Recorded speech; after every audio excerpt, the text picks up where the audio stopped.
Christopher definitely finds some new romance. Cool thing about my storyline this season is that it really takes a left turn.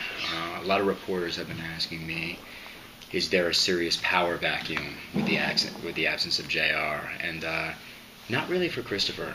You know, Christopher's kind of exploring something totally different. He's sort of licking his wounds from the past 2 seasons. I mean, it's just failed relationship after failed relationship for Christopher. So, you know, when he unexpectedly meets this sassy, kind of beautiful ranch hand, he just dives in head first, you know. And she has a bit of baggage, if you will, you know.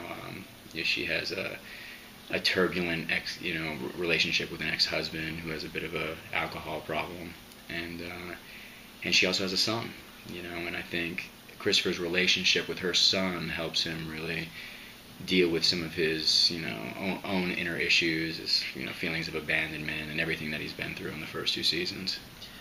Now, Christopher's father also once dated a woman who had a small child. Did the two of them talk about that at all?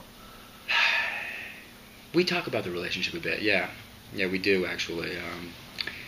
I sort of, he helps me, you know. It becomes a bit of a contentious situation, a bit of a contentious love triangle with, you know, the ex-husband and Heather and Christopher, and Bobby's there to lend a helping hand and give guidance, for sure. He's not the man he was in the beginning. I think he's definitely found himself a lot more and found a much stronger sense of confidence in his position in the family. I love the character, and I think the reason why I like the character so much is I feel like his storyline is very grounded, it's very human, and for me, that's something that it's easy for me to buy into, as opposed to a heightened reality or this heightened persona of what a character should be. You know, I feel like I get a lot of really human, emotional moments, and Christopher's definitely grown. You know, he's not the whiny, you know, temperamental guy that he was, especially in season 1, for at least half of season 2. I think he's really sunk into himself. He's, you know, servicing the family much more than I think he was in the first 2 seasons, and I think that he's also learned a lot from this new relationship. So once that relationship runs its course, you know, he definitely emerges as someone who has a better understanding of the family dynamic and really tries to heal these situations as opposed to adding fuel to fires. You know, they have 2 different sets of life experiences, don't they? I mean, the thing is I don't really look at John Ross as a bad guy, as all bad, and I don't look at Christopher as all good. You know, funny enough is that I kind of look at Christopher and John Ross as 2 sides of the same coin, because they were really, you know, raised by the same family. You know, it's not that JR's DNA may have been passed on to John Ross, but John Ross was just as much raised by Bobby as Christopher was. You know, so I think it's about choices. You know, and I think these 2 characters, much like Bobby and JR, you know, it's not just black and white. There's a lot of gray area within these men. You know, they both have consciences, you know, but obviously Christopher's sense of duty and Christopher's sense of morality seems to win out, you know, much more so than John Ross's. I mean, there's definitely some you know, hardcore, loyal Christopher Elena fans. I want to see Christopher and Elena, you know, work things out and be together on the show, and I enjoy that storyline as well, that kind of star-crossed lovers thing, you know, where we grew up together and we just know each other so well, and it just seems like this relationship should work. But, you know, I mean, things take a huge detour this season. I don't know if you spoke to Jordana already, but yeah, I mean, you know, her character is really going through a lot, you know, and it's yet another dead end for Christopher. You know, he gets rebuffed yet again. So thank God Heather comes into the picture, you know. It's about 2 weeks later. Oh, okay. Yeah, it's about 2 weeks later.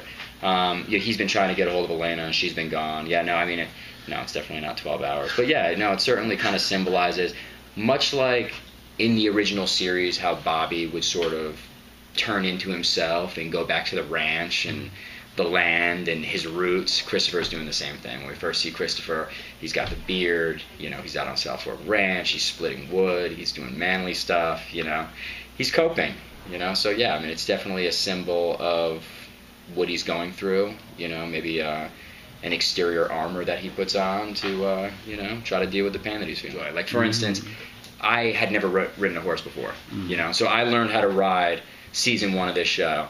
And I love it. And I mean, honestly, there's something about the synergy between a man and beast, like riding this powerful animal, that's pretty awesome. It's really a rush. And I mean, anything that goes on the ranch, whether it's horseback riding, whether it's fixing an old fence, Christopher and Bobby fixing an old fence in the beginning of season 2, or whether it's, Christopher at the beginning of this season chopping wood, it really brings you into the world of Dallas and, really makes you feel like you're a part of the heritage, this rich heritage that South Fork embodies. Mm-hmm. Does he have any hesitancy in bringing Heather into the Ewing lifestyle? Because it's kind of toxic once you come into that family. She has her own baggage, so she's no stranger to toxicity. It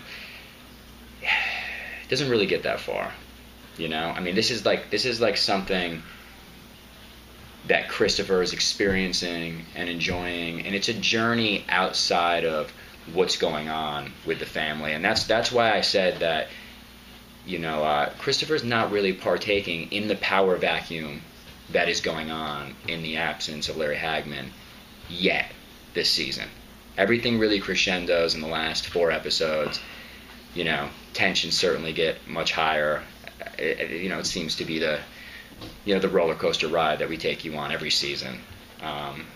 But the first 2/3 of the season, Christopher's on this, romantic journey of, healing and still like learning about what kind of man he is. But I think it's more about the interpersonal relationships of this affluent, dysfunctional family that is so juicy for people to watch because it's fantasy driven, but at the same time relatable.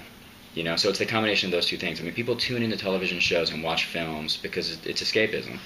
So we have that escapism, but it's also very relatable.